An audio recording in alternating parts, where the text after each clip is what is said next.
Welcome to the Burned Out Preacher podcast, where we have frank discussions weekly on ministry struggles and how many of us in the ministry have gone from overwhelmed and exhausted to calm and equipped leaders who love being in ministry. I am your host, Monique Addison-Stinson, Burnout Prevention Coach for Ministry Leaders. Are you ready to overcome burnout? If your answer is yes, then keep listening. All right, welcome back to the Burned Out Preacher podcast. I'm your host, Monique Addison-Stinson, Burnout Prevention Coach, and we are continuing our conversation called It's Time to Talk About Ministry Burnout. And I have a beautiful guest today, and I'm just going to let her introduce herself. Good morning, everyone, and good afternoon and good evening, depending on your time location. I am the Reverend Tracey Fletcher. I am the pastor in the 6th Episcopal District of the African Methodist Episcopal Church, which is the state of Georgia. I pastor in the suburbs of Atlanta, Georgia, a wonderful church called First St. Peter AME Church. I am the senior pastor. I'm a retired educator. I retired in 2018 as an assistant principal for Atlanta Public Schools, and I was bivocational for 10 years, pastor, school administrator, and now I just full-time pastor. I've pastored, this is my fourth church in the AME church, and we call it charge appointment. This is my fourth charge. I am the first female pastor of this particular church. Wow. And so I'm just really grateful to be here. I'm a doctoral student at United Theological Seminary at this time. I'm getting my doctorate degree in innovative leadership with a concentration on church administration. So I'm kind of doing a lot of different little things. And I'm so grateful that this topic has arrived because it's a part also of my dissertation, talking about why a lot of pastors and preachers leave the ministry. And it is because of burnout. And a lot of times the burnout is in direct correlation with the lack of adequate church administration preparation. Sometimes we think the hermeneutical moment, the great preaching is all that we have to do. And when you receive your appointment and show up, surprise, right? It's like, ooh, they didn't tell me this part. And then teach me that. There's so much more facing you. So who am I? I am a woman of God. I'm sometimes appear to be complex, but I'm really basic. I'm very simple. I just want peace and do the will of God, whatever God has called me to do, and enjoy life while you're doing it. You know, live, love, laugh, eat, don't get too fat, and just enjoy life while you're doing it. I love that. And God bless you because you got a lot going on. Oh my goodness. So shout out to the AME. I am in the AME church as well, part of the 11th Episcopal District. Florida. Yes. So God bless you. Listen, we could talk all day about burnout. Yes. Especially as a woman, you know what we face. Yes.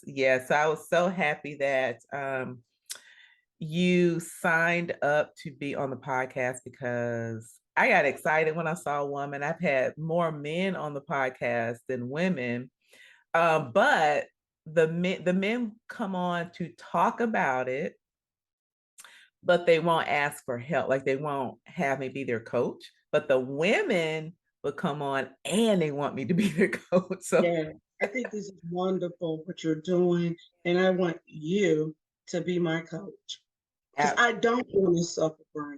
I don't want to quit.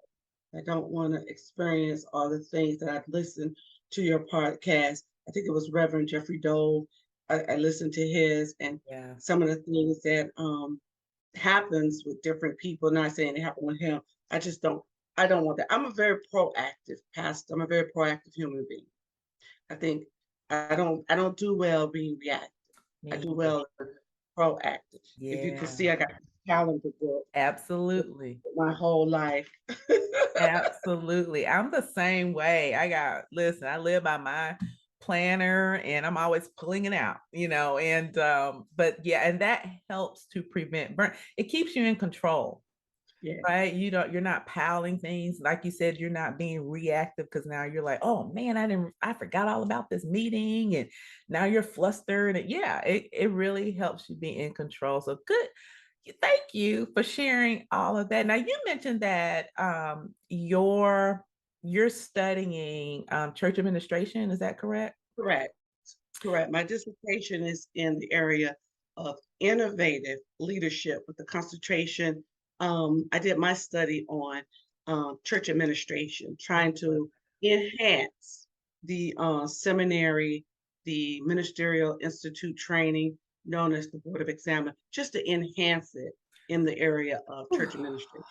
I first of all, thank God you're doing that because when I was in the ministry, I did not. I got out because I wasn't called to pastor. I was called to be in the ministry, and of course, in the AME church, when you go up, you say I've accepted my calling to the ministry. They immediately put you on the pastoral track, and I was like, that's not what I was called to do.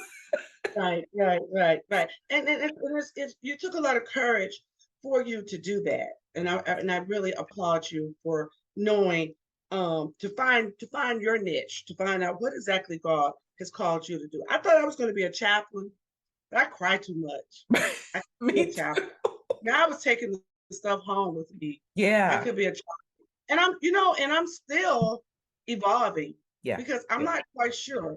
I do want to dibble and dabble into helping prepare other pastors. So I don't know if I want to be on the professor collegiate track.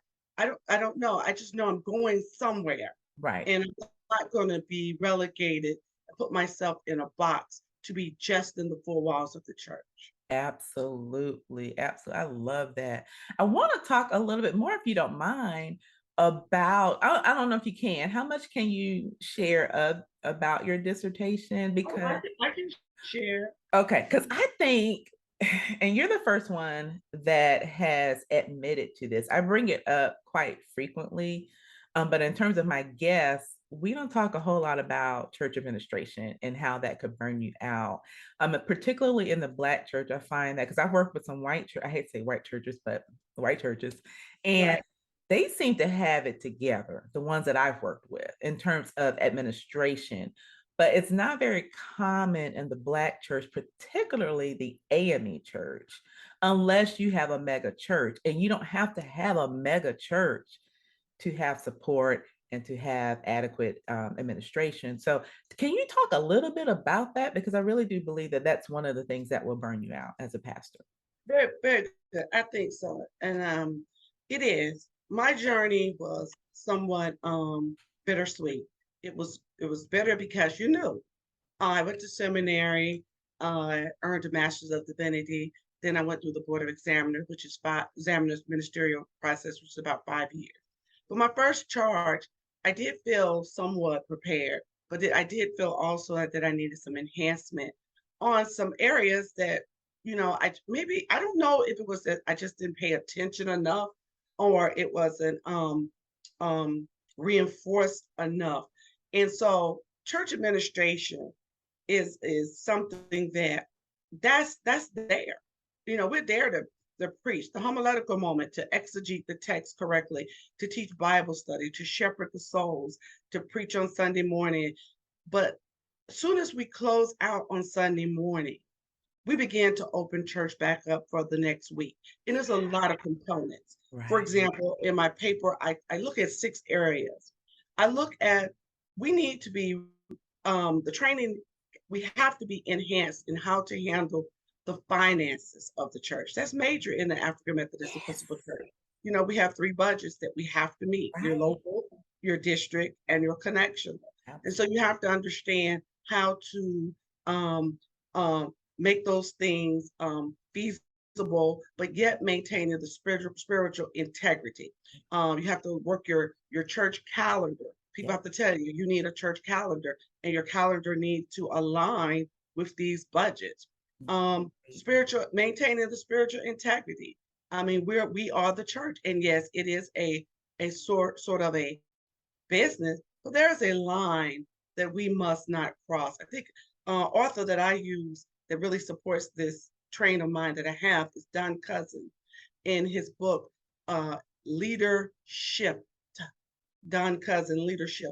He talks about we got to lead with back the way the Bible tells us to lead. We Yes. bring too much of the world in to the church. So we have to, maintain that spiritual integrity, but yet still run the church similar to organizations that's in the secular world. Also, developing other leaders. You can't do this alone. You just can't. Um, if you got an ego, you will definitely burn out. You got to kill your ego. You have to develop leaders. We have stewards, we have trustees, we have boards, we have this, but are they prepared? Do they actually know what it is that they're supposed to be doing? And we have to constantly train, constantly meet. We also have to understand church protocols. There are church protocols there that as a new pastor, you like, if you don't know those church protocols before, by the time you learn them, you might have turned into um, deadly water, sharp waters. Right. Because And they I've say seen it happen. you pastor in Jerusalem, all it takes is Sunday evening, Monday evening, Wednesday evening, you're done. So Right. you have to understand the church protocols and conflict resolution, communication. How do you communicate? I mean, you just can't call all the people. I mean, you just can't run to all the hospitals, and definitely with the pandemic and you having all this. So Right. you have to understand those areas of church administration. I kind of lift up in my paper, helping new pastors and veteran pastors, um, just kind of enhance. These are some things that you're going to be faced with, and these are some tools that will help you. And one of the areas that I wish I had an opportunity to expound upon, and I probably will expound upon this after I finish the dissertation, is the element of mentoring. Looking at looking at Exodus 18 with Jethro and Moses. Moses. Yeah. We all need mentors. But Yeah. how many women are really mentored? None in my district.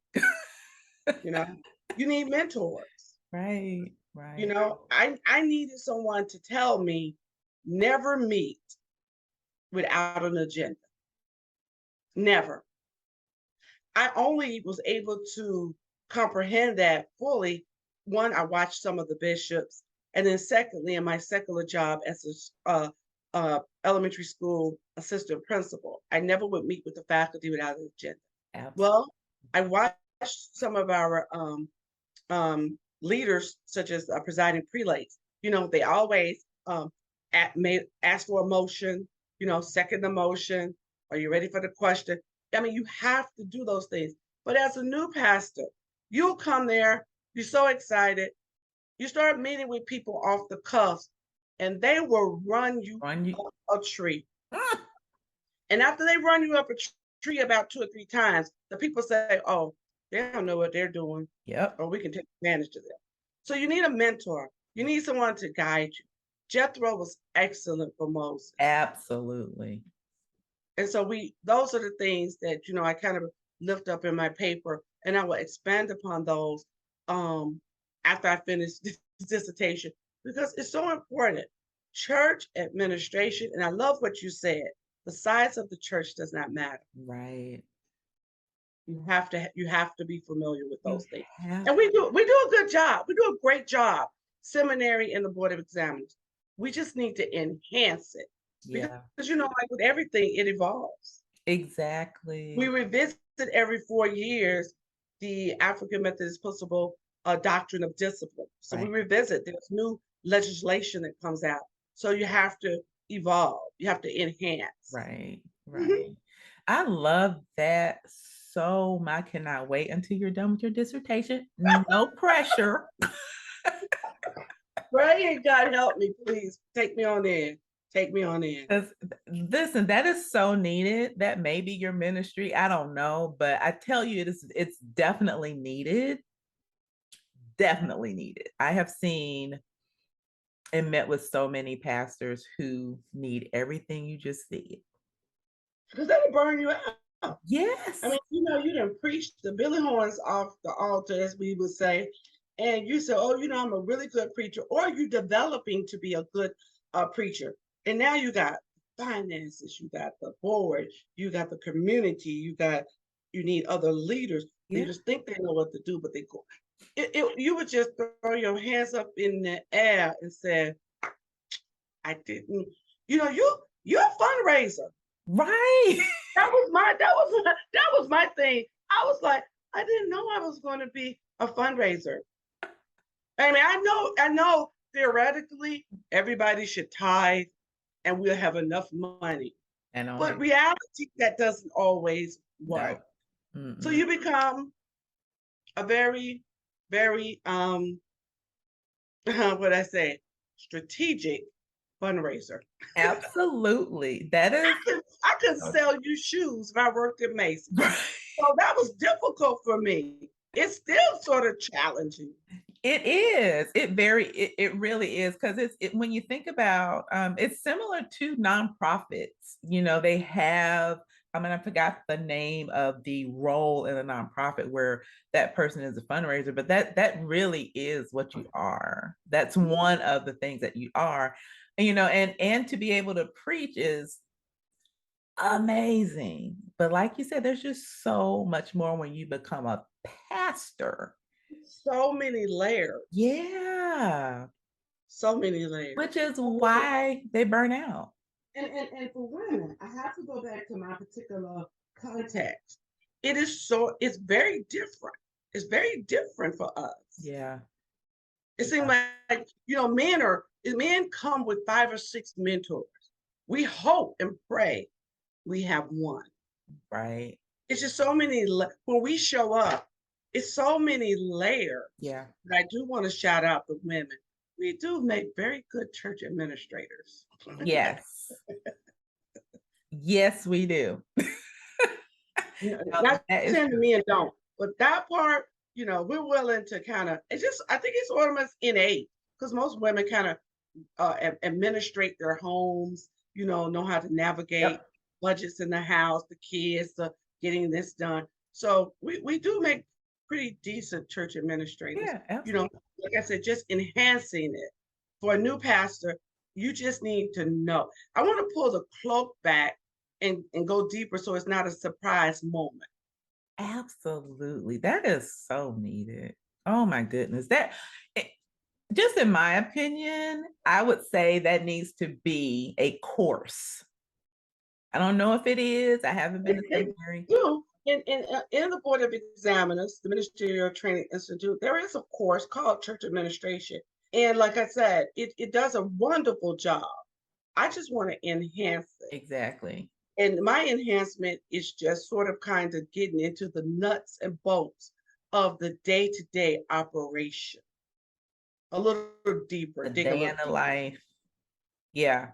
Look, you got a show. The day in the life of a pastor reality show. Oh, I just gave you some. You sure did.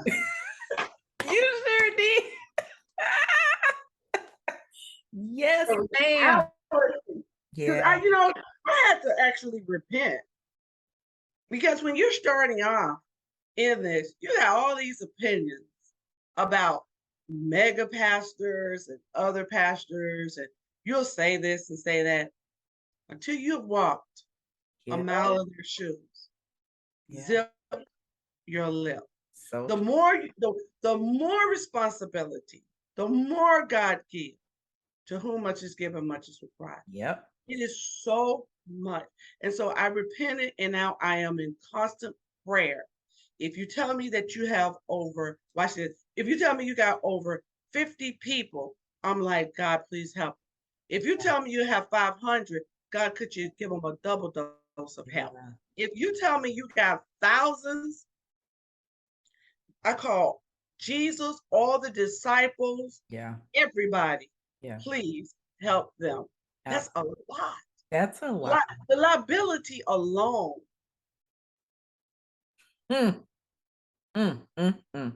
Yes, ma'am. Oh, listen, you're right. You're absolutely correct. Now, have you actually dealt with ministry burnout? If so, what did it look like for you? Okay. Well, for me, I'm an overachiever. And I feel like we must be related because everything you uh, said about you, I'm like, me too. I'm an overachiever, I'm a perfectionist, and I'm a very task-oriented person. You tell me what to do, I'm going to do what you tell me to do, and I'm going to do it to the best of my ability. But that could burn you clean out Yes. because the best of my ability is always extra. Right. That's me. And I got burned out because first I'm a female navigating in a male patriotic denomination. Yeah. We have made great gains with the incorporation of women, but still it's still male dominant. More. Yeah. That burns me out. It burned me out that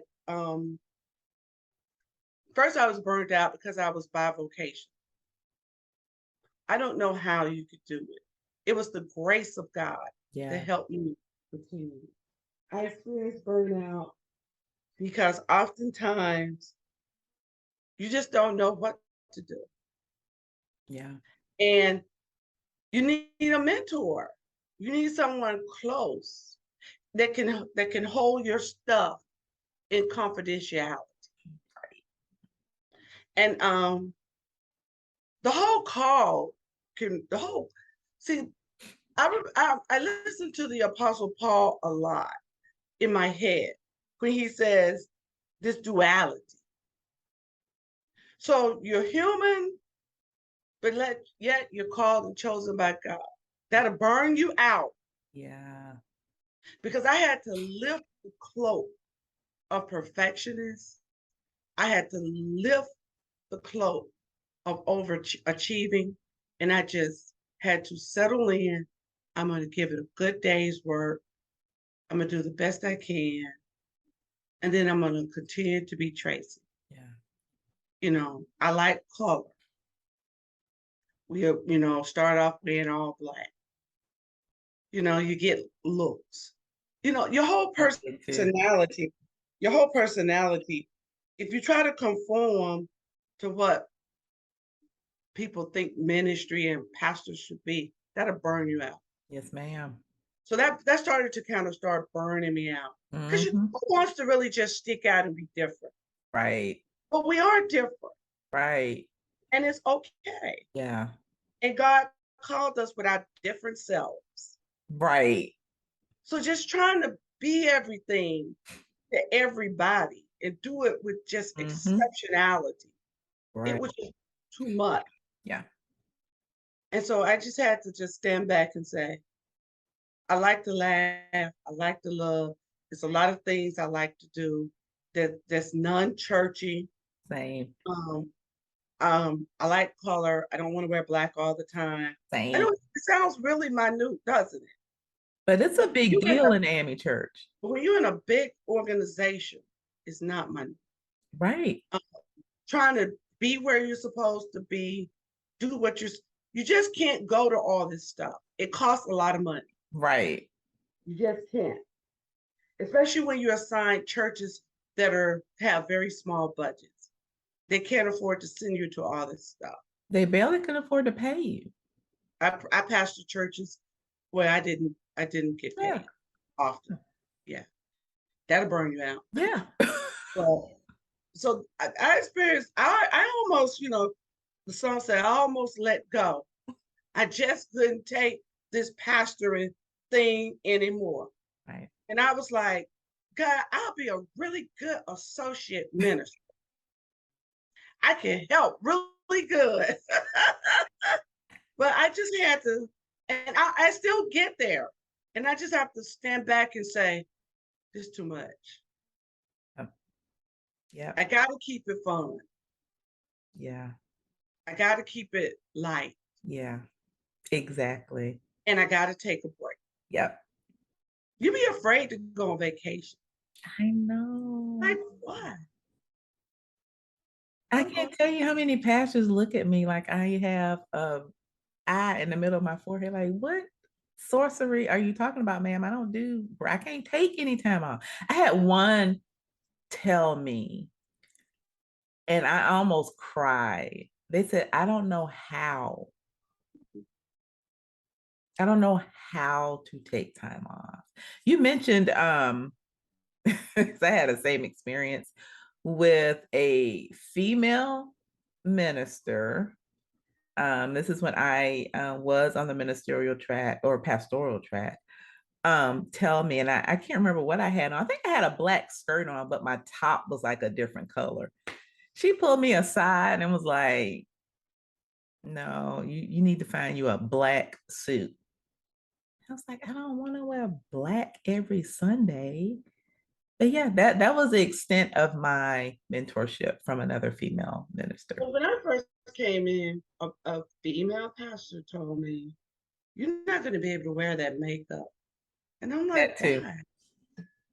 Because I was looking around at some of our non-denominational female pastors, and they presented a very beautiful image of, what it looks like, to be saved and still a glamorous woman. And I Yeah. was like, why would she tell me that? Of Right. course, I didn't listen, Me too. but I was like, where did that mindset come from? Why do we have to look like we fell off a wagon? Right. Why do we have to look like we're mourning? But you want to offer somebody the beautifulness of the light of the world, Jesus Yeah. Christ. Yeah. And you have to learn to be okay with okay. Yeah. You just got to be okay with okay. Yeah. Yeah. That's so true. It's okay. I Yeah. gave you another topic. It's You okay did. to be okay. It is. Yeah. It's okay not to be okay. I'm just not okay. I need a break. Yeah. Absolutely. People, over the years, do you know there are ministers that lie when they're going on vacation? They play like they're sick or somebody in the family. Instead of just saying, church, I want to give you my best. I need a break. I'm gonna take a few days of vacation. Yeah. Why? Why? And I noticed it a lot because I go to I've been to, I attended Turner Seminary Mhm. of the Interdenominational Theological Center in Atlanta, Georgia. Shout out. Woo woo. And now I attend United Theological Seminary in Dayton, Ohio. And you said something earlier that because of my context and my experience, Black church and white church is different. Yeah. White church allow you to take a break. Yeah. They welcome you not burning out. Sometimes Black church, if you're not working, if you're not overburdened, if you don't look like you're about to have a massive stroke, something is wrong. And I think that's community and culture too. It is definitely culture. Yeah. Because when I retired. I'm a retired at maybe I would think I was 49 or just turning 50, but I had 30 years because I had started straight out of college. Gotcha. I actually experienced some envy and jealousy of retiring. And people said, well, what you going to do now? And I said, live. Right. Like all I'm supposed to do is work, work, work, retire, and die. And that. I'm not my job, baby. I'm a person. Right. And so at first I got a little upset, like, wow. But then I began to understand it's cultural. It We is. actually think that we supposed to work in the church until we die. Yeah. And you go down into the Hall of Fame as the great minister of the gospel that's dead. Right. And all the people are living. Exactly. I Jesus said, already died for the church. We don't have I'm like, not my life. Right. No, I didn't want to do that Absolutely. in my secular job. And I don't want to do that in the church. And you And won't. I will not. Thank you, coach. You will not. Not on my watch, as y'all will say, not on my watch. No. That's right. I love that. And you're right. The white culture and in the church is totally different. I was working with this United Methodist pastor, and it's her time off is already scheduled. What would it look like if we did that in our Black churches? You know, at the beginning of our conference year, why not sit down with your stewards, your deacons, or whomever, and map that out? And I always map out. Go ahead. No, go ahead. I always tell my pastors to also add in some lunch breaks in your daily time.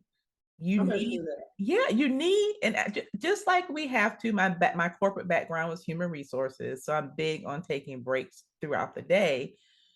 What would that look like if you took an hour in out of your day just to away from work, away from church, go outside, take a quick little walk, you know, whatever brings you joy, do that for 1 hour during the And day. I'm gonna do that. You just gave me a great tidbit of something to use.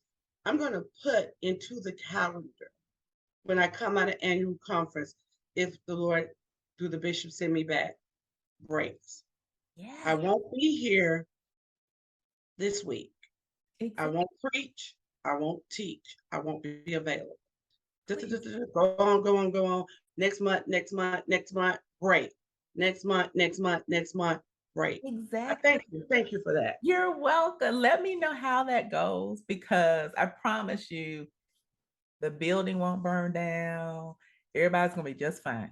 That's and that's really cool because what you just said is really an epiphanetic moment because we think that life will stop. Yeah. Listen, when I was processing out of my secular job as assistant principal, the new assistant principal came in, wanted to see her office, wanted me to tell her some things about some files, walk her around.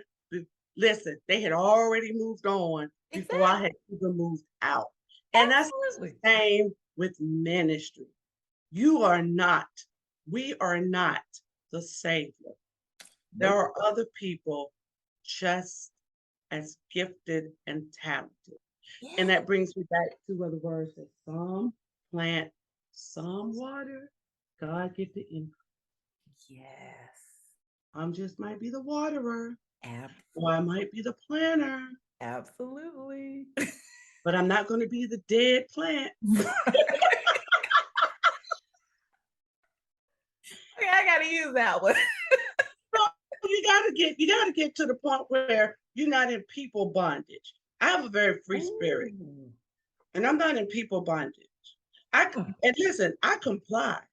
Yeah, I've always been a person that comply me to too. rules, regulations, and Me policies too. that are not violating laws that'll get me into a ticket to jail or Right. violating God's policy. Right. So I've always been that person. I don't really buck leadership because Same. I do like the satiric. I'm a leader and I Same. want people to follow me. So Same. I follow my leaders. Yeah. Do I vent? Yes, I do vent, Yeah. but I can get back up and I do what they ask me to do. But Exactly. I'm not in people bondage. Yeah. How did I? That will cause burnout. That Trying to will please the kill bishop, you. trying to please the presiding, trying to please the congregation, trying to please women in ministry, trying to please. Oh, listen, listen, Yeah. listen. I Our can't body, do it. we weren't created for that. I can't be a people. You I'm not a can't. people. You I'm a free can't. spirit. Yeah. What God has for me, He has it for Right. me. And that's the most liberating thing I could say and Yeah. share about to assess yourself if you're in burnout is who are who are all the people you're trying to please? And if you died tomorrow, would that ship stop sailing? Now, see, that's the question. And it's really like it's like kill your ego. You're really not that important. No. And it's okay. It is. I understand I'm not that important. Right. I'm important in my little piece of the pie, but I'm not the whole pie. No. And that's liberating, Yeah. and it keeps me from burning out. Yeah. Yeah. You ever been in class where it's somebody that, it's time to go, and all the great stuff has been said, and here comes somebody, they just gotta say Gotta something. say Everybody's sitting down like, shut up, please, shut up. I'm not that person. right. Like everything that been said that needs to be said. Exactly. Let's go home. And Yeah. that's how I look at ministry. Yeah. I used to preach a very, very long time. No longer. I had to bring in my educational pedagogy. The human brain only focuses for so long. Come on 15 now. minutes, Yeah. 15 minutes. That's it. Absolutely. Bible study, 40 minutes. That's it. Yeah. 52 weeks. I love that. And we were talking about the differences in black and white churches. Historically, in white churches, about 15 minutes. They in and watch this. They're in and they still have all the financial resources that they need. Come on now. Girl, I be looking. I look at it's like these people on vacation. Yep. They preach about 15 minutes. The edifice is Beautiful. beautiful. They on vacation. I said that twice, right? And the church has all the financial resources. People are there, just as many that is at our churches. They're small, medium, and large, and they just so happy. Just happy. We're like mad. I don't want to be angry, Pastor. Yeah. Yeah. I want to be happy, Pastor. Absolutely. I just happen to be here to teach you about God that saved me. And I just want to be happy about it. Yes. I almost could cry about this part. I I know. just I just want to be happy about it. Yeah. I Yeah. just don't want it to be a burden. Yeah. I would, gosh, you sound so I think I'm gonna have to look into your background. We might be related because I was the same way. I told my mom that I was like, why are we so angry and why can't we? My big thing is kindness. Whenever I go out, I wear some kind of shirt that reminds people to be kind. And I feel like we've missed that in church. We're not kind. Just be No. nice. And like you said, happy. What would it look like if we were all happy? We were all, as you said, we didn't, not saying nothing's wrong with preaching long, but I'm just saying, what would it look like if we were all just happy in church and those who aren't in church saw that? You know, it's like do the ministry while you're living While you're living. and live happy. Yes. It's like it's a joy Yeah. to fight preachers, Mm. pastors, and then it's a joy for us to fight each other. I just don't want that. I don't want to be a Right. part of it. I don't Same. want to fight with other pastors, and I don't want to fight with congregation. I Same. just want to do it with the joy. Yeah. We run into difficult situations. They Mm. can be solved, one, through the wisdom of God, Yeah. two, through the wisdom of God, and three, through the wisdom of God. Right. We don't have to fight and fall all out. I don't want that. And I don't think that's what the Lord wants for us. And No. I think part of the burnout is because we're operating in our carnality, our flesh, and too much human being Too much. Yeah. has gotten here and Yeah. not enough of the Holy Spirit. Yeah. Oh, you preached.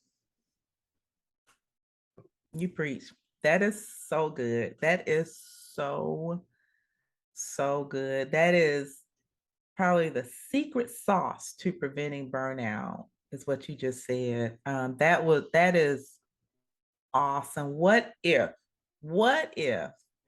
we operated like that? Mm, You mm. know, we can't fix people, and we can't fix people. And Right. that's what I think a lot of the burnout also comes from, because we come with such, many of us come with such loving hearts and Yeah. come with wanting to make it better, but we can't fix people. We just appoint people to the fixer. Yeah, Right. exactly. We point people to the fixer. We're That's not. our job. Our job is to love one another. That was our commandment. I said, And like you said, point people to the fixer. We are not the fixer. you must Pastors, be. hear me. I am not the fixer. Right. I can walk with you as we go together to the fixer to fix both of us. But Yeah. I'm not, I can't fix it. I can't solve it. I don't have the answer. And No. I think that's a myth that has been circulating in the church, used by the enemy to burn out and kill God's servants. Go and fix the church, fix the people, fix the ministry, fix it, fix it, fix it. And the enemy sits back and say, and I'm gonna burn you out and kill you. Absolutely. And when God said, I didn't even send you over there to fix any of that. Right. I sent you there to point them to me. Ooh. You decide to try to fix everybody, and Right. that's why you're burning.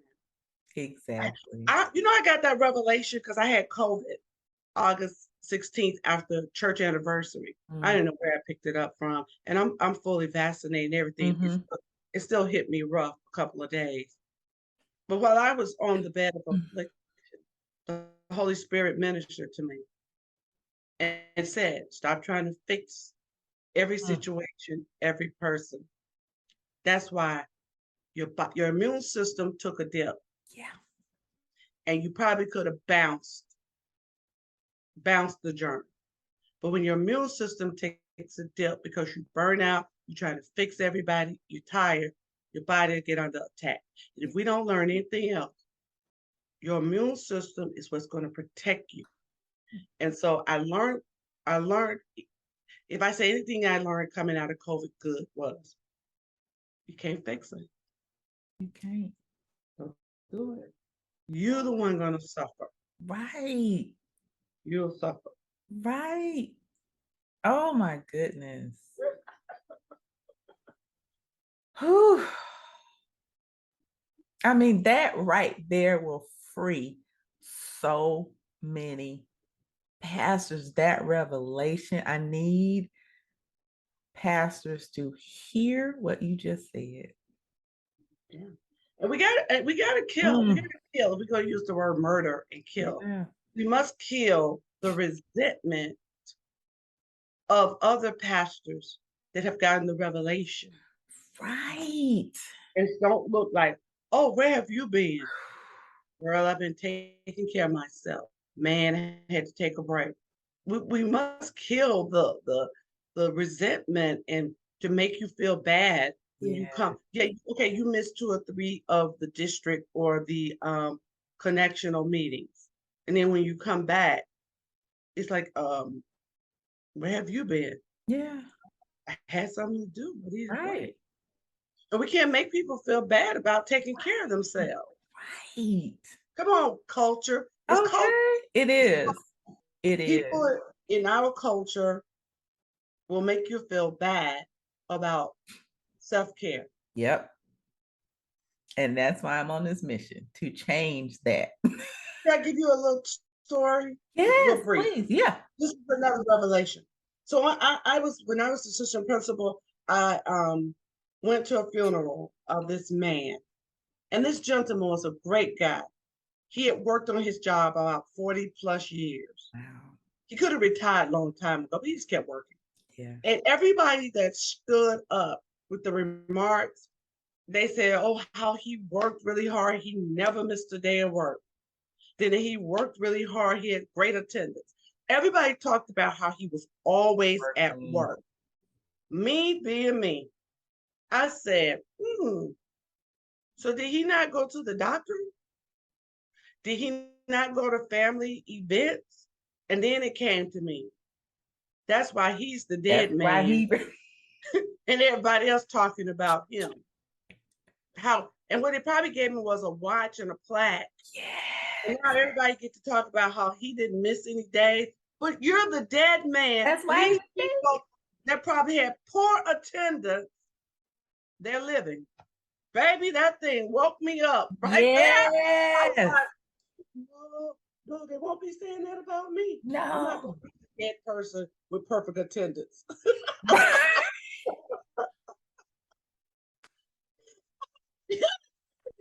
You have perfect attendance, and you're the guest of honor. Oh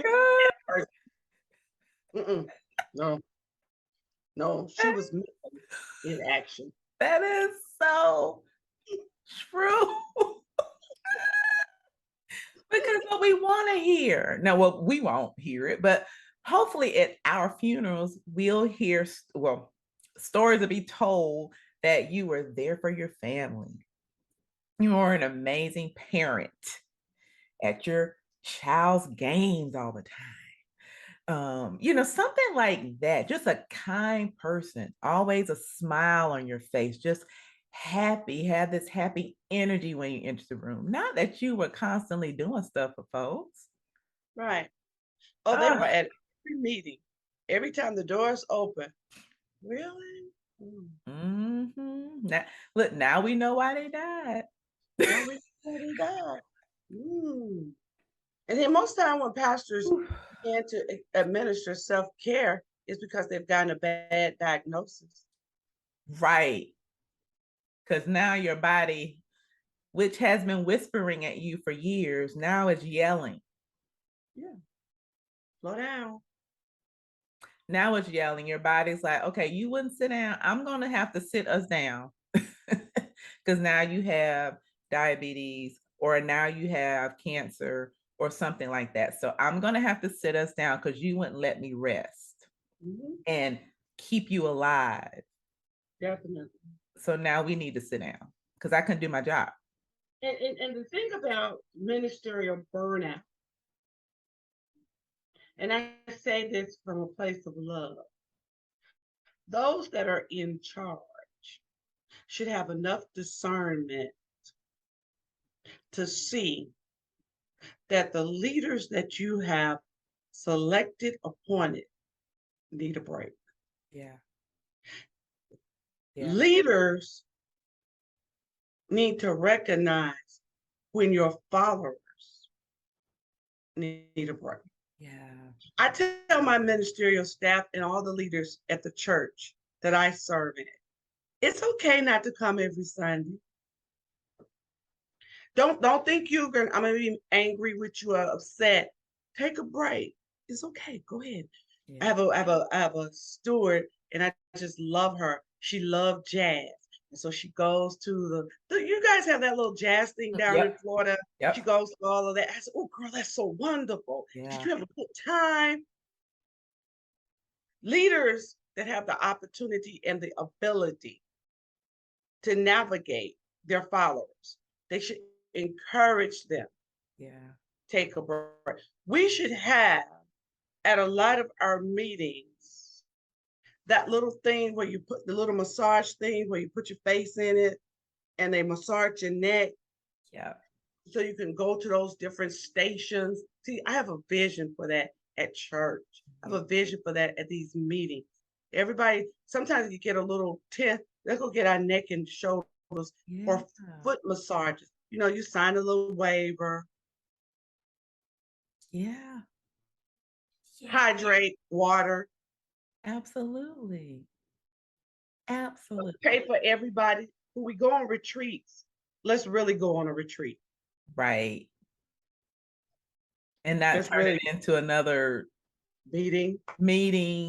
And we don't have to, there are other amazing books than the Bible. I'm just gonna say that. Hello, is this thing on?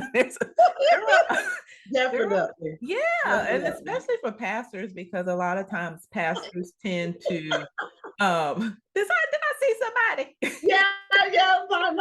My sweetie had to bring me something. Oh, okay. I'm sorry. That's That's okay. okay. That's okay. Yeah, the whole world is going to see you. I know, right? But that's Yeah, there are fine. other books to read. Yeah. I see your bookshelf is full of books. It's other books to Yep. read besides the Bible. But yes, there It's are. other music, genres of music to listen to besides gospel. Yeah. Yes. Hello. It's other places to go besides church function. Right. Because how are you gonna meet people who you supposed to introduce to the Lord if you at church all the time? I feel like if you hide out in just the biblical arenas, you're really not as secure in your salvation as you say. I agree. Ooh, And that's okay for babes, when you first get saved and you're like, I need to stay away from that because I can slip back. absolutely. But as as we mature, and since we're Yeah. talking about ministerial burnout, Right. you're a minister, that means you're pretty mature. It's okay to do It's other things. okay. You know how far to go. Yeah, you You should. already know how far to go. Yeah, you should. And if you don't, get some help. Get some help. Don't be too proud to not get help. Get you some help. It's okay. You gotta live, love, laugh, and eat. You know that movie by Julia Roberts? Yeah. What is Yeah. it? Eat, Eat, pray, pray, love. eat, pray, love. And Yep. you saw she just traveled the world to Yeah. try to get a handle on her life. Yeah. I use that in my sanctified mind, as the preacher Yeah. said. That's me. I love that. That's me. I love that. I think every quarter, every 3 months, pastors need to do that. Yeah. Absolutely. Like I said, take some time off and oh man, you were so amazing. I can talk to you for I hours. know. You're gonna coach me well. We're gonna have a good time. I'm so excited. I really am. We're gonna go ahead and wrap up, but what would you leave? And you've already said left some amazing gems for your colleagues, but what is the last thing you would leave with your colleagues to help them prevent and or overcome ministry burnout?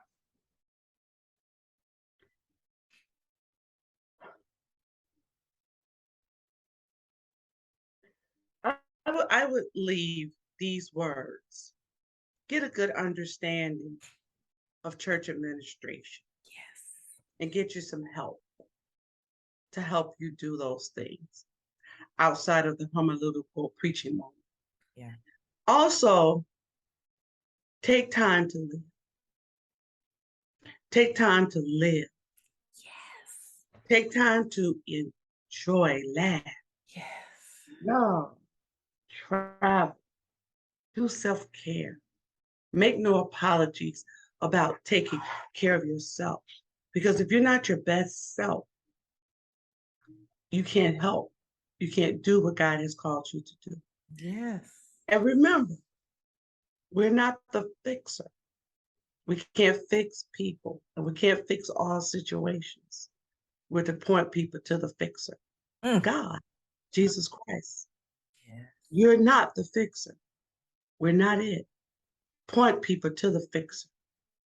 And if they go to the fixer, we all can go sometimes together because we have the same thing that needs fixing. Yes. Oh, that was so good. Glory Come to on God. now, doctor. I'm gonna go ahead and give it to you. Dr. Fletcher. Oh Lord, follow Caesar, be not. That was so good. So good. Thank you. I know you have helped so many people today with this word. I hope so. You have. You have. So tell everybody, where can they find you? Are you online and all that good stuff? Yes. First St. Peter AME Church Stone Mountain, Georgia. The telephone number is 404 292 0500. And you can reach us on Facebook. We're at Facebook. Just do at first, spell out the word first, Saint, spell out the word Saint, Peter AME Church. First St. Peter AME Church. That's the one in Stone Mountain at 1074 South Harrison. I'm sorry, South Indian Creek Drive. South Indian Creek Drive. All right. And if you want to get in touch with me, I'm Tracey Fletcher. I'm on Facebook, I'm on Instagram. You can email me, tfletch17 at yahoo.com. You can give me a call, you can inbox me, anything to help you. Church administration, I'm gonna be willing to go in and do some consulting to help people with their church administration, to help train some of their future new pastors in some of the board of examiners. I'm available to help with that. And so just reach out, whatever I can do. I hate to see that pastors are burning out and leaving the ministry and committing suicide. Me too. It really pulls at my heartstring because I always say if it happens to them, it could happen to me. Yeah. Yeah. And I'm so grateful for people like you that I didn't even know you were out there. So this is divine connection. Yeah. God wanted us to meet Yeah. because God sees something in me that you might end up burn out. And I want you to connect with this woman of God, and she's going to help you. God is so awesome to me. Yes. He just knows how to connect all the pieces in the puzzle. And I'm so grateful that you had the concept and the courage and the ability to do this, and that God connected me with you. And now we're connected because you're going to be my coach. Yes. And listen, we're going to be, I just feel like we're going to be even friends. I'm just going to go ahead and say it because I just really feel this kindred spirit in you. And I'm just grateful for the connection as well. I really, really am. But I am going to end it here. I will put links to everything that you mentioned, to where people can find you to make it easier for them. But you have been a true blessing. You really have. Thank you so much. Thank you for coming on. No problem. No problem. Well, listen, that is all, everyone. And I will see you next time. Bye.